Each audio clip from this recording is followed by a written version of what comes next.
नमस्कार दोस्तों, आप सभी का स्वागत है सूर्यांश साइबर में।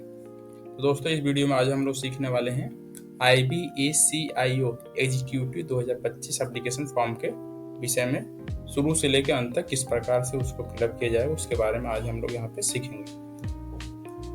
तो पहले इसका नोटिफिकेशन हम लोग देख लेते हैं, उसमें क्या क्या आवश्यक चीज़ें हैं। तो जैसे आप ऑफिशियल साइट पे आते हैं, यहाँ पे आपको नोटिफिकेशन मिल जाता है। यहाँ पे आप देख सकते हैं ये आपका जो पोस्ट नेम है ACIO सेकंड EXE ऑब्लिक। यहाँ पे क्लासिफिकेशन है general central service group C की है, जो कि नॉन गजेटेड है, नॉन मिनिस्ट्रियल है।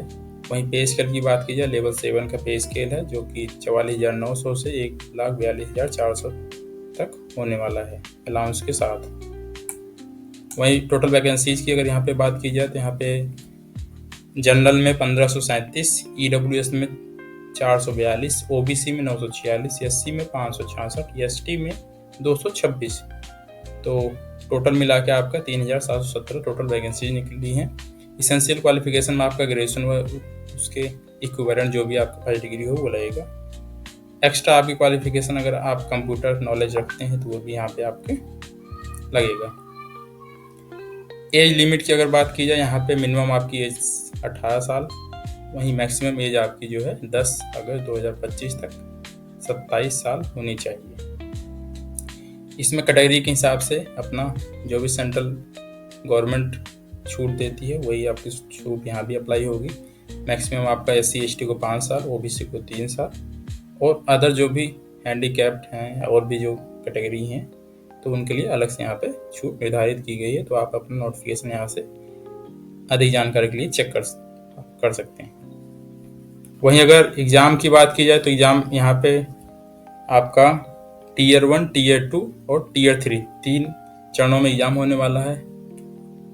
Tier 1 जो कि आपका 1 घंटे का होगा, 100 नंबर का होगा। वहीं आपका Tier 2 1 घंटे का होगा, 50 नंबर का होगा। इंटरव्यू जो है आपका वो 100 नंबर का होगा। तो यहाँ पे एक छोटा सा डिस्क्रिप्शन आपके सामने प्रस्तुत हो गया। तो चलिए फॉर्म को फिलअप करना सीखते हैं, कैसे फॉर्म को शुरू से लेकर अंत तक फिलअप किया जाएगा। तो सबसे पहले आप आ जाइए ऑफिशियल वेबसाइट पे, जहाँ से आप फॉर्म अप्लाई करते हैं। यहाँ पे आके आप जो है जैसे ऑफिशियल वेबसाइट पे आते हैं तो यहाँ पे आपको सामने राइट हैंड साइड पे ऊपर की तरफ देखिएगा रजिस्ट्रेशन और लॉगिन 2 ऑप्शन दिखेगा। रजिस्टर और लॉगिन का 2 ऑप्शन दिखेगा। तो यहाँ पे आपको रजिस्टर पे क्लिक कर देना है। फर्स्ट प्रोसेस इसका यही है। तो जैसे आप रजिस्टर पे क्लिक करते हैं तो यहाँ पे आपका एक नया फॉर्म ओपन होता है, जिसमें आपसे register to get user ID and password यहाँ बताया जा रहा है कि यहाँ पे आप रजिस्ट्रेशन कीजिए, जिससे आपको यूजर ID आपका एंड पासवर्ड आपको यहाँ पे मिल जाए। तो सबसे पहले आप यहाँ पे अपना पोस्ट नेम सेलेक्ट कर लीजिएगा। तो यहाँ पे एक ही पोस्ट है, इसलिए आपका जो है एक ही पोस्ट शो करेगा। उसके बाद आप यहाँ पे अपना नाम, पूरा नाम यहाँ पे एंटर कर दीजिए। यहाँ पे अपना फ़ोन नंबर, उसके बाद यहाँ पे अपना मोबाइल नंबर को दोबारा से वेरीफाई कर लीजिए। अल्टरनेट कोई नंबर देना चाहें तो उसको आप दे सकते हैं, कंपलसरी नहीं, वो आपके ऊपर निर्भर करता है कि आप देना चाहते हैं नहीं देना चाहते हैं। उसके बाद मेल ID यहाँ पे एंटर कीजिए, कंफर्म कर दीजिए मेल ID अपना। तो जैसे आपका ये फॉर्म फिलअप हो जाए उसके बाद आप नीचे आइए, यहाँ पे जनरेट OTP पे क्लिक कर दीजिए। तो जैसे आप जनरेट OTP पे क्लिक करते हैं तो आपके सामने एक नया पॉपअप डैशबोर्ड ओपन होता है, जिसमें आपका जो है कैप्चा कोड डालने के लिए बोलता है। तो यहाँ पे आप जो कैप्चा कोड शो हो रहा है उसको आप एंटर कर दीजिए। जैसे आप एंटर करके इसको सबमिट करते हैं तो यहाँ पे आपका मोबाइल पे आपके OTP भेज दिया जाता है और आपके मेल ID पे OTP यहाँ पे भेज दिया गया है। तो वहाँ से आप अपना OTP चेकआउट कीजिए। उसके बाद यहाँ पे एंटर करके वैलिडेट पे क्लिक कर दीजिए दोनों OTP। तो जैसे आप OTP वेरीफाई कर देते हैं तो आपका यहाँ पे ये वैलिडेट हो जाता है सक्सेसफुल। उसके बाद यहाँ पे डिक्लेरेशन आपका है, तो यहाँ पे डिक्लेरेशन पे चेक बॉक्स पे क्लिक कर दिए। उसके बाद यहाँ पे जो कैप्चा कोड आपको शो हो रहा है उसको आप वैसे का वैसे यहाँ एंटर कर दीजिए। एंटर करने के बाद नीचे रीवेरीफाई के ऑप्शन पे आपको क्लिक कर देना। जैसे आप इस पे क्लिक करते हैं तो यहाँ पे जैसे इस ऑप्शन पे क्लिक करते हैं तो यहाँ पे आपका जो है दोबारा से वेरिफिकेशन का ऑप्शन आ जाता है, री वेरीफाई। किस पोस्ट के लिए आप अप्लाई किए उस पर आपको चेक बॉक्स पे क्लिक करना है। उसके बाद आपका नाम जो है चेक बॉक्स पे क्लिक करना है, अगर सही है। मेल आईडी मोबाइल नंबर तो सही है क्योंकि आप उसको OTP से वेरीफाई कर चुके हैं। जब ये सब चीज़ें सही हुआ, कंफर्म हो जाए आप लोग एकदम भली बात, तो यहाँ पे आप इसको सबमिट कर दीजिए।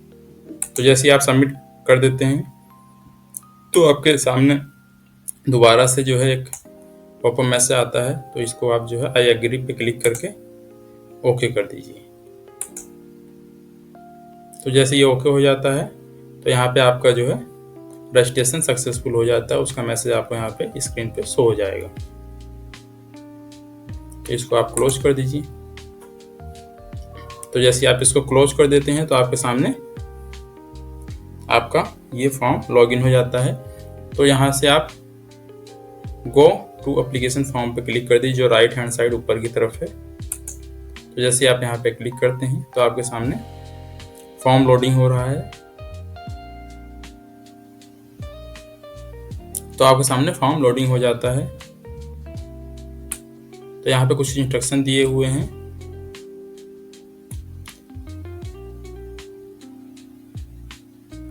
तो यहाँ पे आप लोग देख लीजिए ये फॉर्म जो है कितने स्टेप में यहाँ कंप्लीट होने वाला। पहले आपके एलिजिबिलिटी क्राइटेरिया होगा, उसके बाद कम्युनिकेशन डिटेल होगा, उसके बाद क्वालिफिकेशन एक्सपीरियंस जो भी होगा वो आपका यहाँ पे एंटर होगा। Document and payment last option रहेगा। तो चलिए इसको फिलअप करके आगे आपको बताते हैं। तो यहाँ पे सबसे पहले अपना जेंडर सेलेक्ट करना है, डेट ऑफ बर्थ सेलेक्ट करना है आपको। उसके बाद नेशनलिटी आपकी क्या है उसको यहाँ सेलेक्ट कर लीजिए, कैटेगरी जो भी हो आपकी वहाँ पे सेलेक्ट कर लीजिए।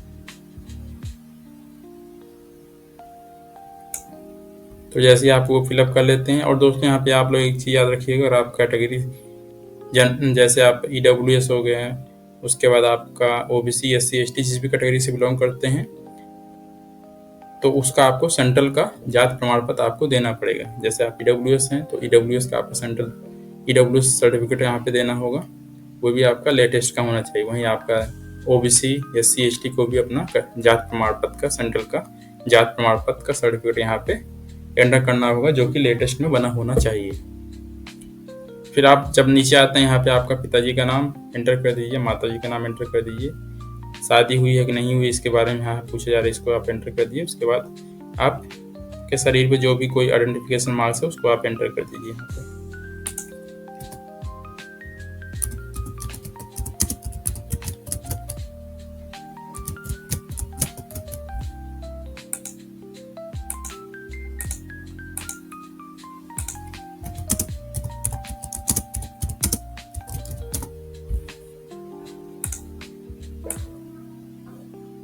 तो जैसे ही वो डिटेल आपकी एंटर हो जाए तो आप जो है नेक्स्ट स्टेप पे आ जाइए, जहाँ पे आपका टेस्ट सिटी प्रेफरेंस आपको शो हो जाएगा। तो यहाँ पे आप देख सकते हैं यहाँ पर कितनी टोटल आपको 5 ऑप्शन दिए गए हैं, 5 सिटी आप सेलेक्ट कर सकते हैं अपने टेस्ट के लिए। तो यहाँ पे आपका पहले आप अपना स्टेट सेलेक्ट कर लीजिए, उसके बाद यहाँ पे आप अपनी सिटी सेलेक्ट कर लीजिए, जो भी आपको पहले सिटी रखनी है उसको आप यहाँ पे आके सेलेक्ट कर लीजिए। फिर सेकंड भी उसी टाइप से आपको करना है, जो भी आपको स्टेट सेलेक्ट करना है वो आप कर लीजिए। उसके बाद यहाँ पे ये सिटी सेलेक्ट कर लीजिए। ऐसे आप 5 आप फिलअप कर दीजिए।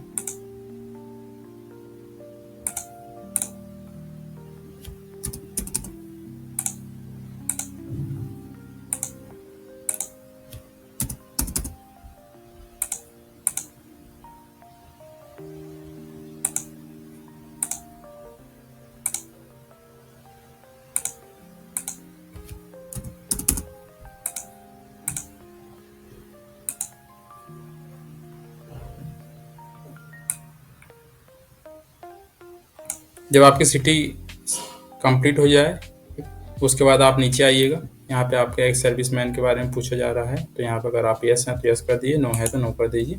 उसके बाद यहाँ अदर डिटेल में आपका स्पोर्ट्स के बारे में पूछा जा रहा है, अगर हैं आप उसके लिए एलिजिबल तो उसको यस कर दीजिए।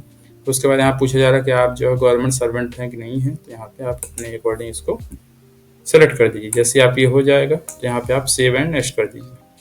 तो जैसे ही आप सेव एंड नेक्स्ट कर देते हैं तो आपका डाटा सेव सक्सेसफुल हो जाता है। उसके बाद आपका करस्पॉन्डेंस एड्रेस ओपन हो जाता है, तो यहाँ पे आप अपना करस्पॉन्डेंस एड्रेस फिलअप कर दीजिए। उसके बाद लाइन 1 लाइन 2 में आप यहाँ पे एड्रेस डाल दीजिए, कंट्री सेलेक्ट कर लीजिए, आपका जो स्टेट है उसको सिलेक्ट कर लीजिए, यहाँ पे डिस्ट्रिक्ट अपना चूज कर लीजिए। उसके बाद यहाँ पे पिन कोड, जो भी आपका पिन कोड है, पोस्टल कोड, उसको एंटर कर दीजिए। अगर आपका प्रेजेंट एड्रेस और परमानेंट एड्रेस सेम है तो इसको यहाँ पे आप यस कर दीजिए। प्रेजेंट मतलब करस्पॉन्डेंस हो गया आपका, यहाँ पे यस करके इसको आप जो यहाँ पे जब यस कीजिएगा तो आपका नीचे का जो आपका परमानेंट एड्रेस है वो भी आपका सेम हो जाएगा। जब ये हो जाए उसके बाद आप सेव एंड नेक्स्ट कर दीजिए। तो जैसे ही आप सेव एंड नेक्स्ट कर देते हैं तो आपका ये डिटेल सेव हो जाता है। उसके बाद आपका क्वालिफिकेशन और एक्सपीरियंस का ऑप्शन ओपन हो जाता है।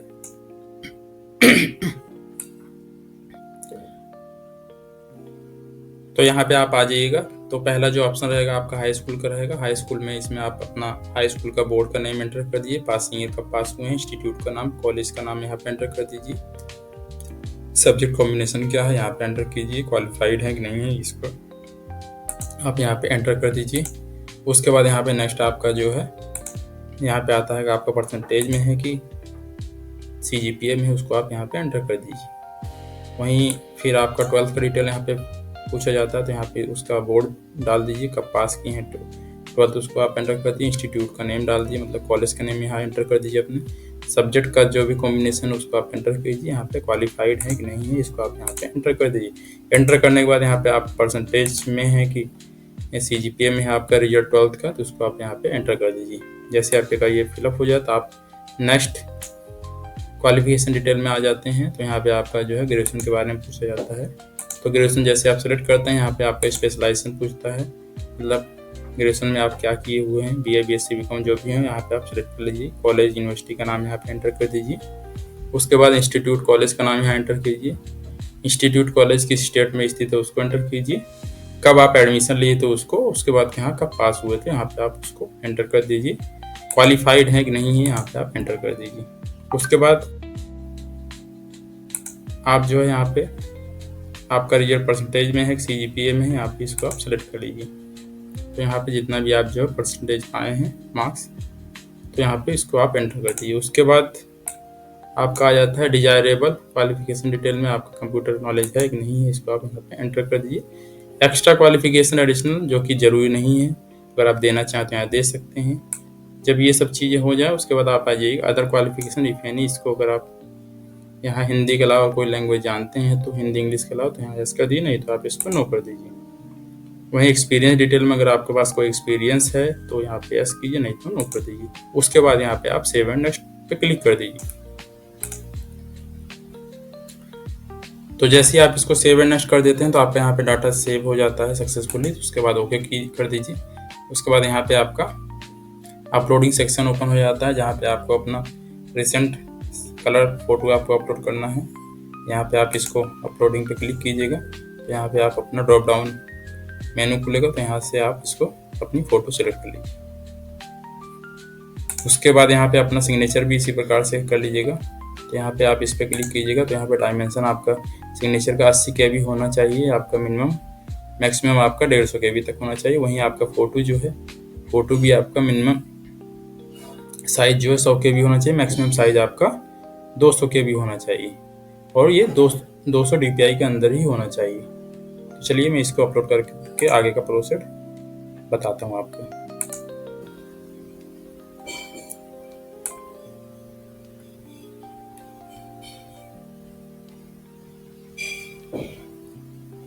तो जैसे आपका फोटो एंड साइन यहाँ पे अपलोड हो जाए उसके बाद यहाँ पे आपका पेमेंट का ऑप्शन आ जाता है। यहाँ पे आप पेमेंट के ऑप्शन को आप सिलेक्ट कर लीजिए। उसके बाद यहाँ पे नीचे आइएगा तो यहाँ पे डिक्लेरेशन है, तो आपको इसको ध्यानपूर्वक अपने फॉर्म को तो चेक कर लेना है। उसके बाद यहाँ पे चेक बॉक्स जो भी है उसको चेकआउट कर दीजिए। चेकआउट करने के बाद यहाँ पे नीचे आइएगा, यहाँ पे चेक बॉक्स में आपको जो है कैप्चा कोड जो शो हो रहा है, तो यहाँ पे आप अपना कैप्चा कोड एंटर कर दीजिए। जैसे आप एंटर करते हैं उसके बाद आप यहाँ प्रीव्यू पे अपने फॉर्म का प्रीव्यू पूरा चेक कर सकते हैं। जैसे आप इस पर क्लिक करते हैं तो आपका फॉर्म का प्रीव्यू पूरा यहाँ पे ओपन हो जाता है।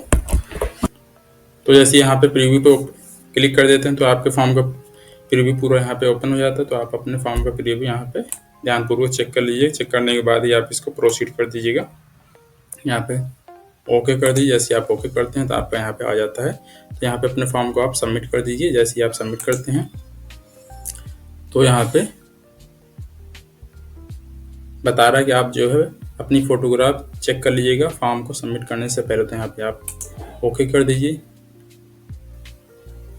तो जैसे आप सबमिट बटन पे क्लिक करते हैं तो आपका यहाँ पे कुछ इंस्ट्रक्शन आपको दिखाई देता है कि ये सब चीज़ें आप चेक कर लीजिए। उसके बाद एग्री के बटन पे क्लिक कीजिए। जैसे आप एग्री पे क्लिक करते हैं तो आपको यहाँ पे टेक्स्ट जो दिखाई दे रहा है, इसको रीवेरीफाई करने के लिए बोलते हैं। यहाँ पे उसको करके आप यहाँ पे सबमिट बटन पे क्लिक कर दीजिए। फिर एग्री पे क्लिक कीजिए। जैसे आप इस पे करते हैं तो आपका यहाँ पे पेमेंट गेटवे ओपन हो जाता है। तो यहाँ पे अपना पेमेंट जो भी आपको गेटवे सेलेक्ट करना है, जैसे आपका नेट बैंकिंग है, डेबिट कार्ड, यूपीआई, जिससे भी आप करना है यहाँ पे आप इसको सिलेक्ट कर लीजिए। तो जैसे यहाँ पे क्यूआर कोड से करना है तो आप यहाँ पे आइए नीचे। उसके बाद यहाँ पे क्यूआर कोड ऑप्शन पे क्लिक कीजिए। उसके बाद यहाँ पे आपका क्यूआर कोड शो हो जाएगा जो कि 150 रुपये का पेमेंट है। तो यहाँ पे आप स्कैन करके इसको यहाँ पेमेंट कर दीजिए। तो दोस्तों जैसे आप यहाँ पे अपना क्यूआर कोड जो है स्कैन करके पेमेंट करते हैं तो आपका जो है पेमेंट सक्सेसफुल हो जाता है और साइट रिडायरेक्ट हो जाती है, आपके जो फॉर्म का पेज है उस पर चली जाती है। तो यहाँ पे आपका जो है फॉर्म का पूरा प्रीव्यू आज शो हो जाता है। तो अपने फॉर्म का प्रीव्यू आप जो है सेव करके जो है अपने सिस्टम पे रख सकते हैं, जिससे कि इन फ्यूचर आप जो है कभी भी ज़रूरत हो उसको आप यूज़ कर सकें। और साथ ही साथ इसको आप एक प्रिंट आउट निकाल के रख लीजिएगा। तो दोस्तों आपको ये वीडियो कैसा लगा? वीडियो अच्छा लगा वीडियो को लाइक करें, शेयर करें, साथ ही साथ चैनल को सब्सक्राइब करना ना भूलें। Thank you for watching this video.